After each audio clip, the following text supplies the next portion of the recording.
Amém. Graça e paz, amados. Amém. Uma alegria estar aqui. Sinto honrado estar com vocês. Poder repartir a palavra. Muito obrigado ao pastor Itseu pela oportunidade preciosa de repartir a palavra com vocês. Aleluia. Eu queria começar lendo um texto da palavra que se encontra no livro de Romanos 11, 22. É um texto muito conhecido de vocês. Na verdade, é um mandamento de Paulo. Ele diz assim: considera, pois, a bondade e a severidade de Deus. Eu queria refletir nesse texto aí, tá? Considera, pois, a bondade e a severidade de Deus. Amém? Considera, pois, a bondade e a severidade de Deus. Queridos, nós vivemos em dias em que o humanismo tem tomado os nossos púlpitos e as nossas igrejas. E, infelizmente, se tem colocado muito o homem no centro de todas as coisas. Hoje em dia, a gente tem ouvido falar muito de uma graça, mas de uma graça barata. A graça de Jesus justifica o pecador, mas não justifica o pecado. A graça barata justifica o pecador e o pecado. Mas a graça de Deus é mais sublime do que a lei, e ela nos leva muito além da lei. A Bíblia diz que a graça de Deus se ha manifestado, em Tito 2,11, trazendo salvação a todos os homens, ensinando-nos que, renunciando às paixões e impiedade, vivamos nesse tempo de maneira sóbria, justa e piedosamente, aguardando a bem-aventurada esperança, o aparecimento de nosso Senhor Jesus Cristo, o qual se deu a si mesmo por nós, para nos remir de toda, não são algumas, toda iniquidade, e purificar para si um povo seu, especial, zeloso e de boas obras. Amém? Essa é a graça verdadeira. Mas o texto diz: considera, pois, a bondade e a severidade de Deus. Então, nós precisamos considerar as duas coisas, não é? O excesso de graça tem produzido uma igreja acomodada, uma igreja acostumada à sombra e água fresca apenas. Nós precisamos ensinar a graça, mas também precisamos trazer a verdade do reino de Deus. Amém? Jesus era cheio de graça e de verdade. Só graça sem verdade não cura. Só a verdade sem graça mata. Mas só graça sem verdade não sara ninguém, não cura. Então nós precisamos pregar a graça de Deus, tal como a Bíblia nos fala, tal como a Bíblia nos revela.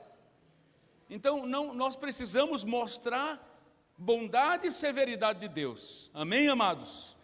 Considera, a Bíblia está mandando considerar. Considere a bondade de Deus, mas não despreze a severidade de Deus. Porque é como uma moeda de duas faces. E você que sabe qual a face de Deus você quer experimentar. Se você se arrepende, você experimenta a face de graça, a face da bondade de Deus. Mas se você insiste em viver no pecado, você e eu e qualquer um que insiste no pecado vai provar a severidade de Deus. Amém? Mas como ele diz por ordem cronológica, considera a bondade, hoje eu quero refletir com vocês sobre a bondade. Talvez numa próxima vez que eu vier, aí eu vou entrar na severidade de Deus. Hoje eu queria falar um pouco da graça de Deus, porque o texto manda considerar a bondade. Então eu quero considerar nessa noite a bondade de Deus. Amém, queridos?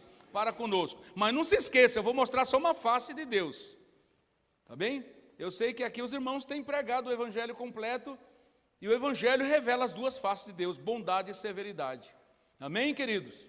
Então não podemos só ouvir sobre bondade. Tem crente que só quer ouvir falar da bondade de Deus, mas o nosso Pai tem um chicote, o nosso Deus tem uma espada, o nosso Deus, com ele não se brinca. Amém, amados? Vamos então para Filipenses 2, de 5 a 11. Nós podemos citar esse texto, recitar esse texto. Esse texto possivelmente era uma canção da igreja primitiva.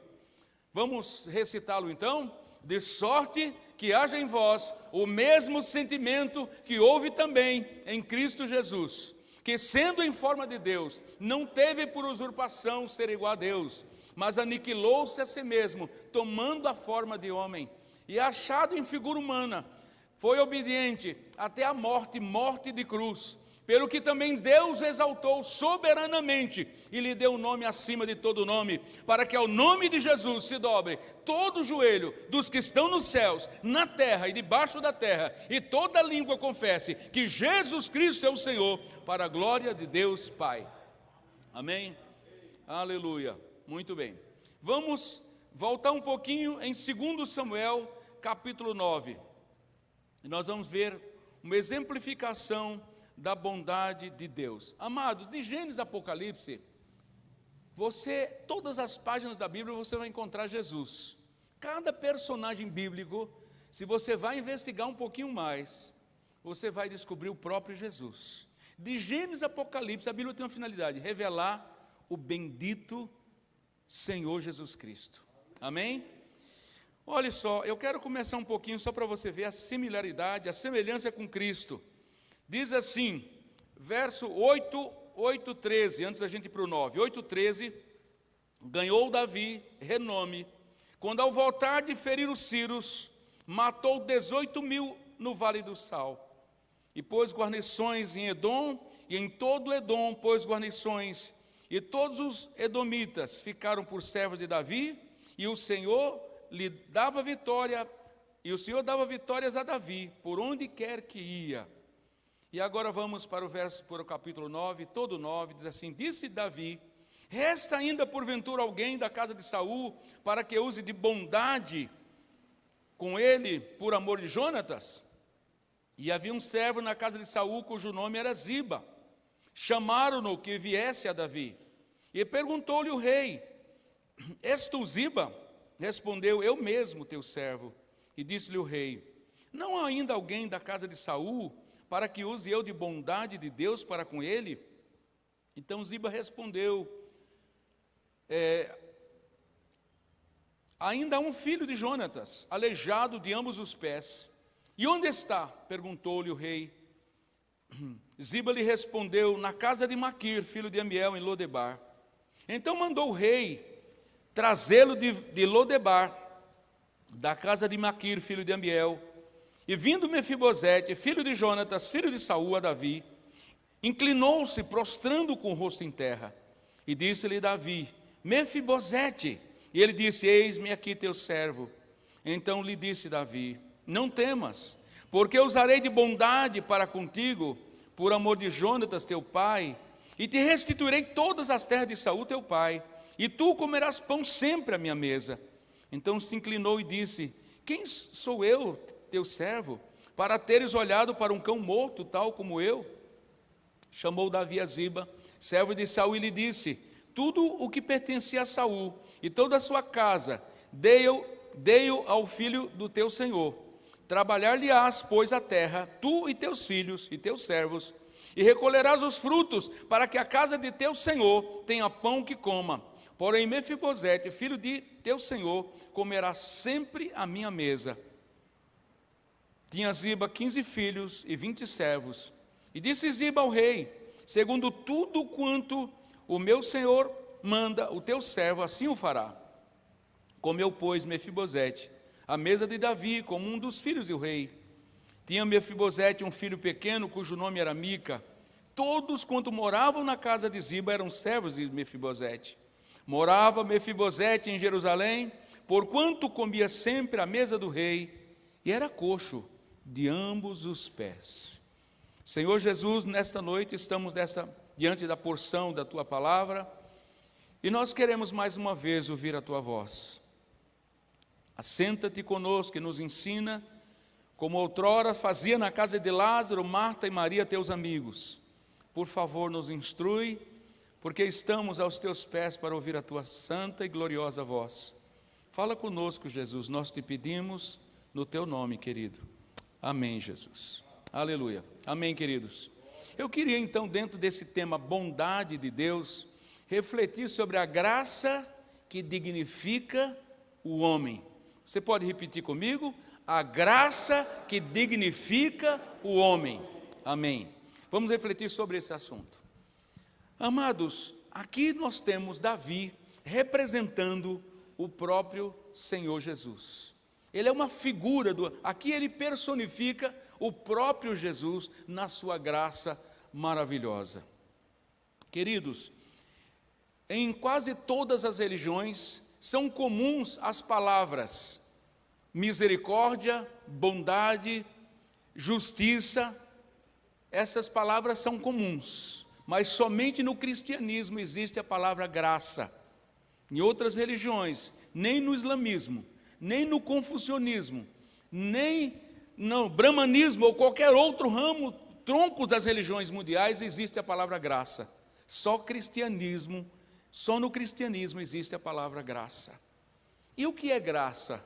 Graça é favor imerecido. Graça é dar a bondade que o outro não merece. Justiça é dar exatamente o que a pessoa merece. E misericórdia é não dar o mal que a pessoa merece.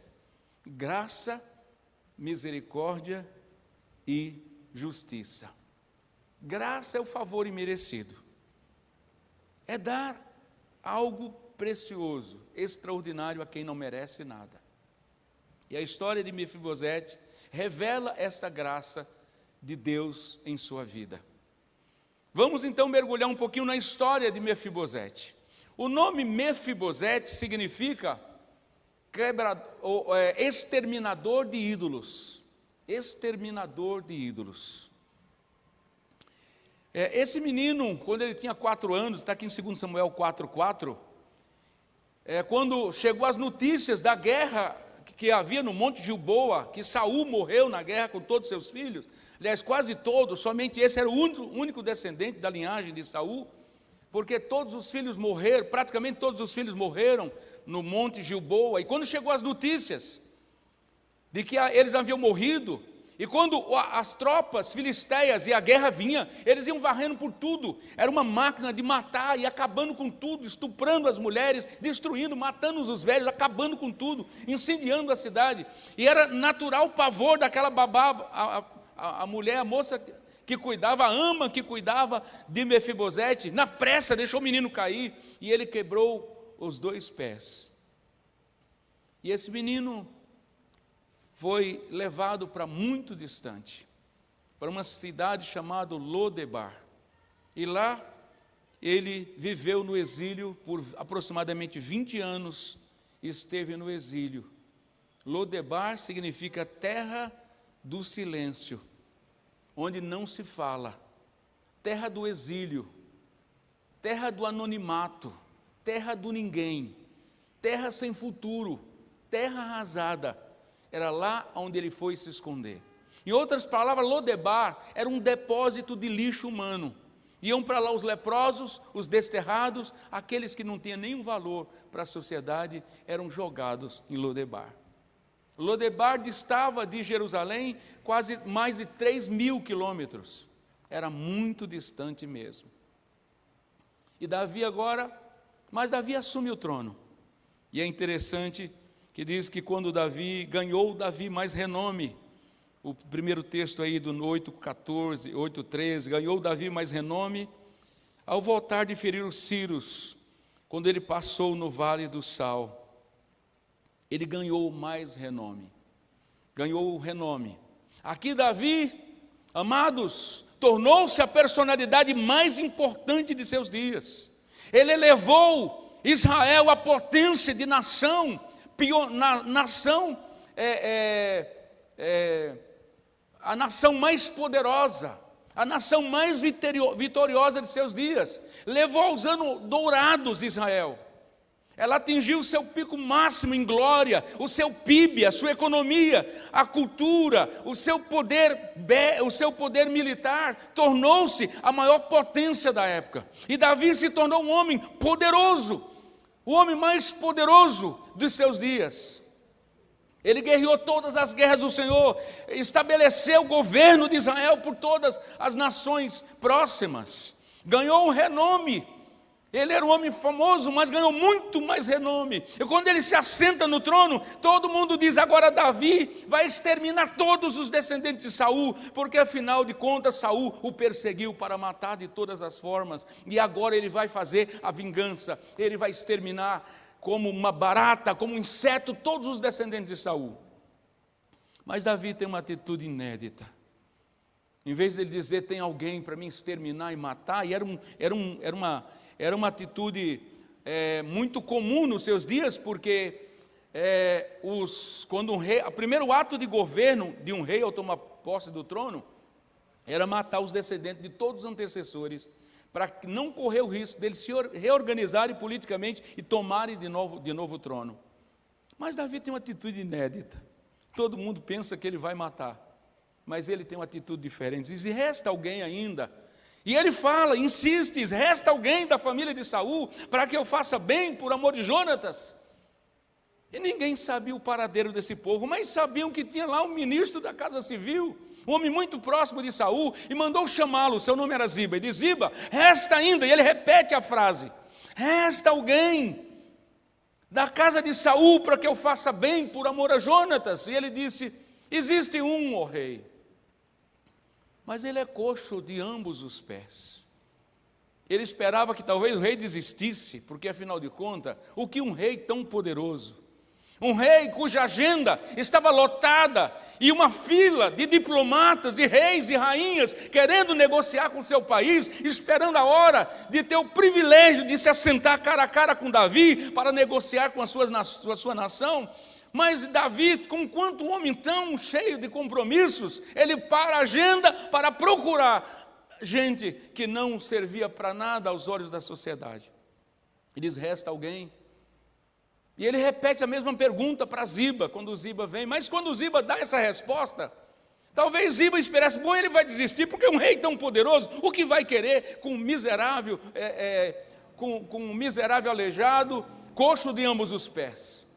Mas o rei insiste, disse: onde está? Ele disse: bom, se ele não desistiu eu dizendo que ele era coxo, agora quando eu disser onde ele está, ele vai desistir. E disse: ele está em Lodebar, mais de 3.000 quilômetros de Jerusalém. Ele disse: mande buscá-lo. E Davi mandou uma comitiva buscar Jonatas. E Jonatas veio tremendo de medo, porque ele sabia que ele era... E diz o texto assim: vindo Mefibosete, aqui no verso 6, vindo Mefibosete, filho de Jonatas, filho de Saul, a Davi, inclinou-se com o rosto em terra. Amados, uma coisa interessante aí é que a genealogia dele era altamente comprometedora, porque a genealogia dele dava em Saul, que era inimigo de Davi. Então Davi tinha todos os motivos para exterminá-lo. Por isso que ele vem certamente tremendo de medo, porque ele disse: pronto, o rei me achou. Ele viveu a vida inteira se escondendo, 20 anos do exílio se escondendo, e agora Davi manda buscá-lo. E ele sabia que os descendentes de Saul, ainda que não tinham culpa pelos atos vergonhosos de Saul, só mereciam a morte. E ele vem tremendo diante do rei. Mas o rei o tranquiliza e diz assim: Mefibosete. Ele: sou eu mesmo, meu senhor. E ele diz: não temas, daqui para frente você vai comer pão à minha mesa. E ele então, amados, o seu coração se reanima, se alegra, porque ele era o homem mais poderoso da época. Ele diz: você vai comer, não tema, você vai comer pão à minha mesa. Acabava ali os 20 anos de esconderijo, os 20 anos de anonimato, os 20 anos de miséria, de tristeza, de solidão e angústia, porque agora o rei mais poderoso da época está dizendo: não temas, você vai se assentar à minha mesa e você vai comer pão como um dos filhos do rei. Ele certamente se alegra, se anima nisso, mas ele diz uma coisa interessante, que talvez faria o rei desistir dele. Diz assim: quem sou eu, um cão morto para o Senhor, para o rei meu Senhor se importar comigo? Olha o estado, o nível de da sua baixa autoestima. A sua autoestima estava nos porões, né? Nos porões realmente da psicologia, ele estava completamente arrasado, não era quebrado apenas fisicamente, mas estava quebrado psicologicamente, arrebentado. Ele diz: rei, quem sou eu? O senhor não sabe quem sou eu sou um cão morto. Eu não sou nem um cão, eu sou um cão morto. Quem sou eu para o senhor se preocupar comigo? Diz: não temas, você vai comer pão, e agora em diante você vai comer pão à minha mesa. Você será tratado como um dos filhos do rei. E ele chama o Ziba, que era o gerente de todas as terras de Saul, e diz assim: agora eu restituo agora. Certamente baixou um decreto ali, né? Não precisa nem decreto, palavra já valia, não precisa nem decreto. Hoje os homens escreve, reescreve e não vale nada as palavras, mas bastava uma palavra de Davi: diz: eis que eu restituo todas as terras do avô dele, agora serão dele. E você vai trabalhar com todos os seus filhos, 15 filhos e 20 servos, para que nunca falte pão para ele, nunca falte nada. Mas ele vai comer pão sempre à minha mesa. E o texto termina dizendo assim, deixa eu voltar um pouquinho na história dele, só observando uma coisa. Quando aquele menino nasceu, ele tinha todos os sonhos, havia uma carga profética muito grande sobre ele. Ele era um dos príncipes, talvez seria um dos grandes em Israel. Mas ele tomou um tombo que marcou definitivamente a vida dele. Amados, depois da queda, os tombos são as coisas mais comuns na vida humana. Depois da queda de Adão, a história da raça humana é marcada por tombos e mais tombos e alejumes, desgraça, sofrimento e dor. E foi assim com ele. Quando ele nasceu, possivelmente o seu pai, Jonatas, o pegou nas mãos, disse: esse vai ser um exterminador de ídolos. Esse será um dos grandes de Israel, que vai proclamar que só o Senhor é Deus, que não existe nenhum Deus nas fronteiras de Israel. Ele vai exterminar Baal e todos os falsos deuses, e vai declarar que só o Senhor é Deus, que Deus, Jeová, é o único Senhor dessa nação. Ele tinha essa carga profética sobre si. O seu legado e o seu chamado era destruir tudo que não fosse Deus nos territórios de Israel. Mas conquanto tivesse um nome tão precioso, o quebrador de ídolos, ele foi quebrado. E agora ele vive num completo anonimato, arrasado em todos os sentidos. Então imagine a alegria dele. Quando o rei, quando alguém espera para morrer, porque era isso que ele merecia, a sua genealogia era altamente comprometedora, porque dava no inimigo de Davi, e Davi tinha todas as razões para exterminá-lo, mas Davi disse: não temas, não temas, não temas, você vai comer pão sempre à minha mesa. E o texto termina assim, amados: morava Mefibosete em Jerusalém. Não morava mais nos confins do mundo, não morava mais em Lodebar, morava agora, amados, na cidade do grande rei, morava agora no centro do universo, morava agora na capital da nação mais poderosa do mundo, morava agora no centro. Jerusalém representa cidade de paz, representa vida, representa luz, representa glória, representa o céu. Morava Mefibosete, não mais em Lodebar, morava em Jerusalém. Porquanto de contínuo comia pão à mesa do rei. E o texto termina dizendo assim: e era coxo de ambos os pés. Porque ninguém, nunca na história daquele país se viu um rei tão poderoso se preocupar com um homem tão insignificante, com alguém que não tinha nenhum valor. Mas, amados, e o texto termina dizendo assim: ele morava em Jerusalém. E é uma coisa que muito admira, numa palavra de exclamação, ele diz assim: e era coxo de ambos os pés. Ele não conseguia entender como é que um rei tão poderoso ia parar a sua agenda para se importar com o indigente, com o miserável. Isso admira o autor. Ele diz: era coxo de ambos os pés. Sabe por quê? Porque a graça de Deus produz coisas inéditas.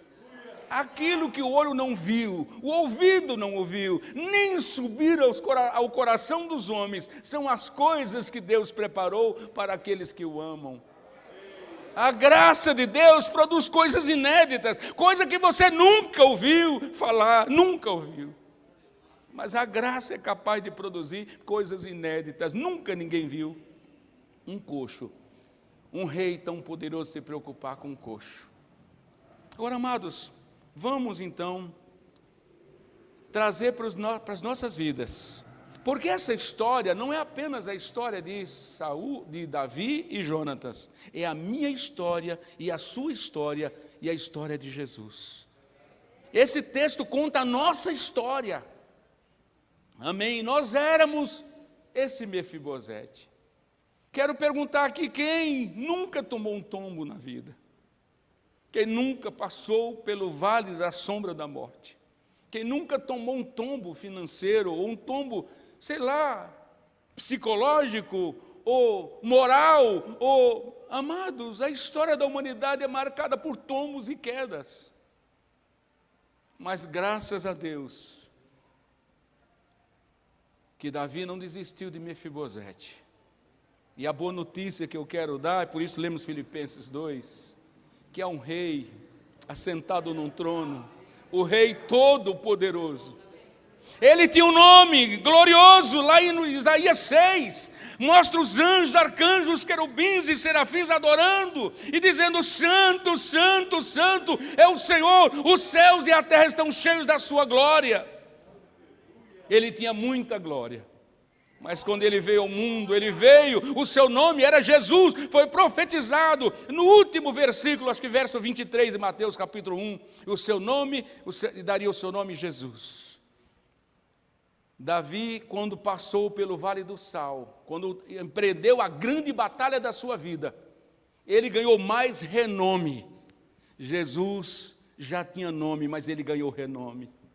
Por isso que Paulo diz, amados, que Deus o exaltou soberanamente e lhe deu o nome dado acima de todo nome, para que ao nome de Jesus se dobre todo o joelho dos que estão nos céus, na terra e debaixo da terra, e toda língua confesse que Jesus Cristo é o Senhor, para a glória de Deus Pai. Céus e terras vão um dia se prostrar e dizer que Ele é o Senhor, vão dizer que Ele é o Senhor supremo e soberano. Ele ganhou muito mais renome, porque Ele veio ao Vale do Sal, Ele morreu, Ele enfrentou a morte, e ao terceiro dia Ele ressuscitou vitorioso, e Ele subiu ao céu e foi coroado com nome acima de todos os nomes. Ele ganhou muito mais renome ao passar pelo Vale do Sal, pelo Vale da Sombra da Morte, mas ele venceu a morte, ele venceu o diabo, ele venceu todos os seus inimigos, ele tomou as rédeas da metrópole, e agora ele é o Rei do Universo, ele é o Quírios, ele é o Senhor, ele está sentado num alto e sublime trono. O seu nome era apenas Jesus, mas agora o seu nome é Jesus Cristo, o Senhor, o Senhor, o Senhor, Jesus Cristo, o Senhor. Saiba, pois, com certeza, que é esse Jesus a quem vocês crucificaram, Deus o fez Senhor, Senhor, Senhor, Senhor e Cristo. Deus o fez Senhor e Cristo. Ele ganhou renome, ele está sentado num trono de glória. Mas o Salmo 113 diz assim, quem é como o Senhor, que se ergue do céu e olha a terra, para ver os pequeninos, que olha para a terra, para levantar do pó abatido e do monturo necessitado, e assentá-lo com os príncipes do seu povo, que faz com que a mulher estéril habite como alegre mãe de filhos. Por tudo isso, louvai ao Senhor. Amado, Jesus está sentado num alto e sublime trono. Mas conquanto Ele seja adorado ininterruptamente 24 horas, embora Ele tenha que sustentar esse universo pelo poder da sua palavra, mas Ele não desiste de nos amar. E não há nada que o faça desistir de nos amar. Ele tem um ousado, insistente amor. Davi tinha tudo para desistir de Mefibosete.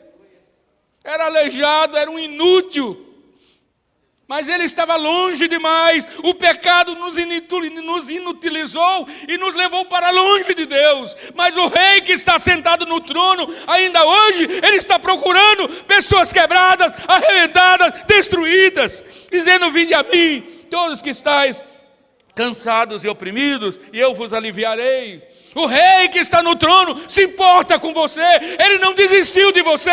Não importa se você foi quebrado, arrebentado, falido. Não importa os tombos que você tomou. Ele ainda se importa com você. Ele está atrás de você. Ele está buscando você.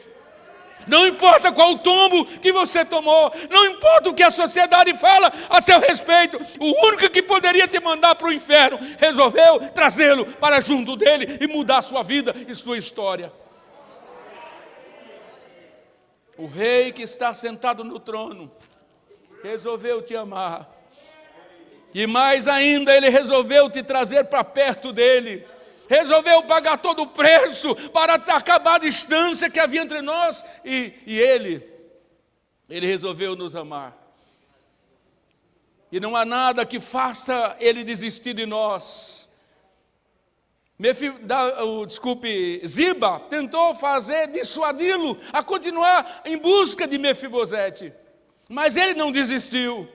O fato dele ser um quebrado, paralítico, inútil, não fez com que Davi desistisse dele. E Jesus não desiste de nós, não importa os nossos alelumes e a distância que nós estamos dele. Ele insiste em nos amar.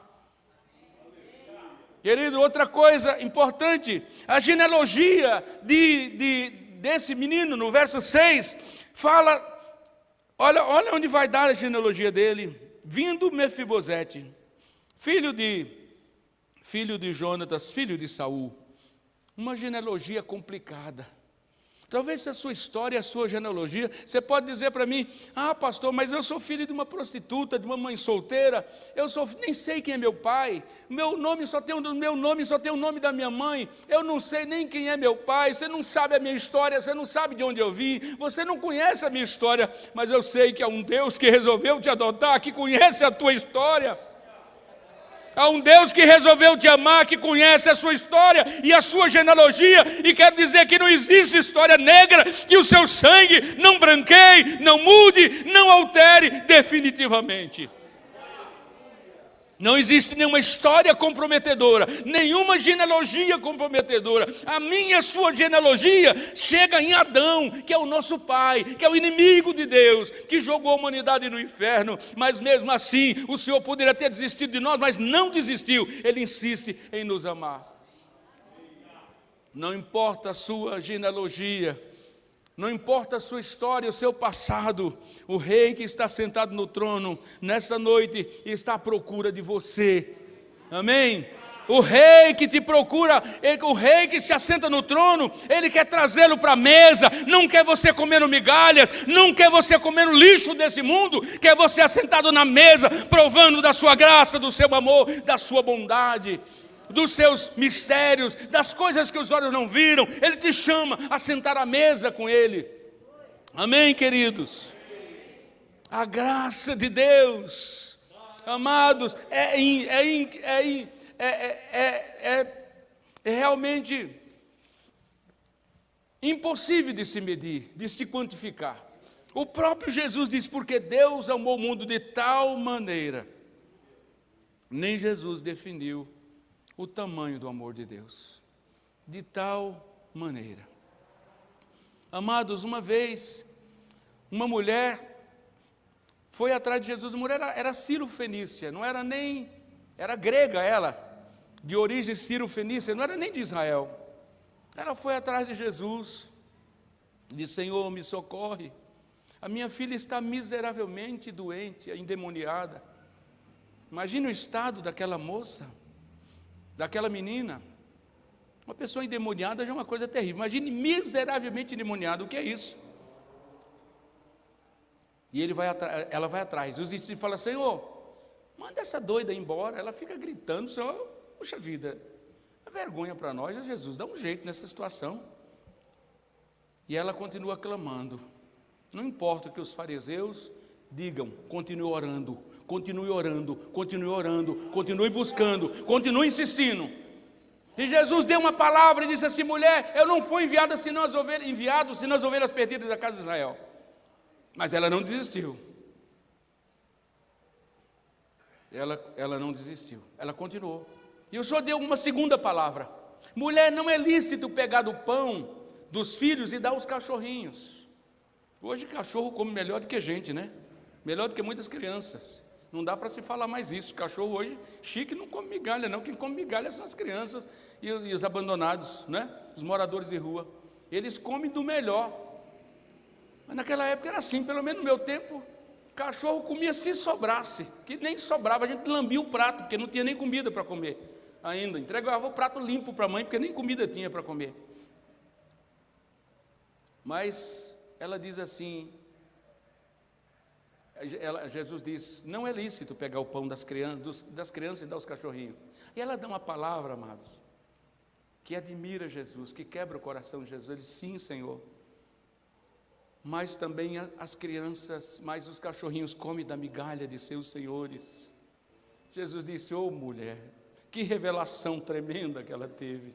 Em outras palavras, disse: Senhor, eu sei que sobra, a tua graça é tanto que abastece Israel, e essa graça se derrama pela mesa, há muita comida, Jesus, tenha misericórdia de mim. Jesus disse: ô mulher, que grande é a tua fé, vai, a tua filha está curada. Amados, você não foi feito para comer migalhas de Satanás debaixo da mesa. O Senhor te chama a comer na mesa. Amém? A mesa fala de relacionamento. Imagine Mefibosete, as grandes personalidades, os reis e rainhas, diplomatas vinham para comer com Davi. E lá vinha ele arrastando as suas perninhas, se arrastando, fazendo barulho para chegar até a mesa e se assentar.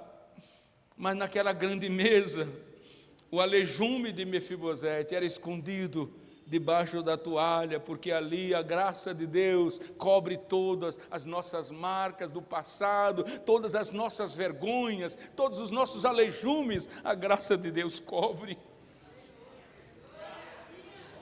Amados, você e eu somos chamados a comer da mesa do Senhor, a comer dessa mesa preciosa. E ele de contínuo comia a mesa do Senhor, comia a mesa de Davi. Qual é a mesa da qual você se alimenta? Que mesa você tem participado? Ele diz assim: ele morava em Jerusalém. Onde é que você mora? Onde é que você vive? Onde é que você vive sua semana? Em Jerusalém ou em Lodebar? Você vive na presença de Deus? Ou vive de qualquer maneira, de qualquer jeito, em qualquer lugar? Ele morava em Jerusalém, representa o centro da vontade de Deus, a terra do louvor, da adoração, a cidade de paz. Como é que nós andamos?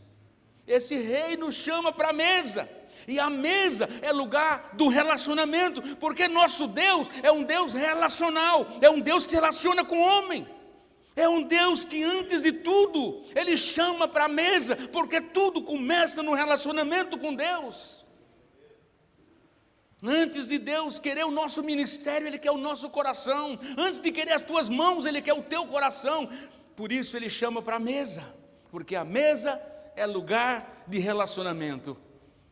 O comer junto, no comer junto, fala de intimidade, fala de relacionamento, fala de reconciliação. Primeira coisa que o pai fez, além de vestir o filho, foi matar o bezerro cevado. Comamos e nos alegramos, porque esse meu filho estava morto e reviveu, tinha se perdido e foi achado. O Senhor te chama à mesa, a comer à mesa, a provar das delícias celestiais. A graça de Deus nos tira de debaixo da mesa e nos coloca sentado à mesa para comer como príncipes do seu povo. A graça de Deus transforma o homem. A graça de Deus transforma cães em filhos. Nós somos filhos. Portanto, essa história não é a história de Davi e Mefibosete. É a minha história, a sua história e a história de Jesus. Eu não sei qual foi o tombo que você tomou na sua vida. Talvez você, como Mefibosete, tenha um chamado glorioso. Você foi sonhado, planejado por seus pais para ser um grande homem, uma grande mulher. E no percurso da vida você caiu e se arrebentou. Você tomou um tombo que marcou a tua vida e a tua trajetória de vida. Mas hoje o Rei continua chamando: vinde a mim, todos os que estáis quebrados, arrebentados. Amados, Deus trabalha no ramo de reciclagem. O negócio de Deus é reciclagem. Amém? Deus é especialista em tornar lixo em luxo. Amém? Essa é a minha história. Essa é a sua história. Amém, amados? Graças a Deus que Jesus não desistiu de mim. Ele tinha tudo para desistir da minha e da sua vida, mas Ele insistiu em nos amar. E o que Ele quer de nós é que a gente venha à mesa, que a gente viva na mesa, viva em torno da mesa, que se alimente da palavra, que se alimente das coisas celestiais, que não se alimente dos lixos e das migalhas que o diabo dá, se alimente das coisas celestiais, do pão do céu, descido do céu. Porque ele morava em Jerusalém, porque comia sempre à mesa do rei. E uma coisa inédita que eu fico admirado, e era coxo de ambos os pés. As pessoas olham para muitos de nós e dizem assim: como pode esse homem? Eu conhecia ele, era um traficante lá da bocada, graças a Deus, nós somos reis. Porque a Bíblia diz: se alguém está em Cristo, nova criatura é. As coisas velhas se passaram, eis que tudo se fez novo. Aleluia, esse é o nosso chamado. Esse é o nosso chamado como igreja, amados. Agora nós fomos reconciliados para reconciliar.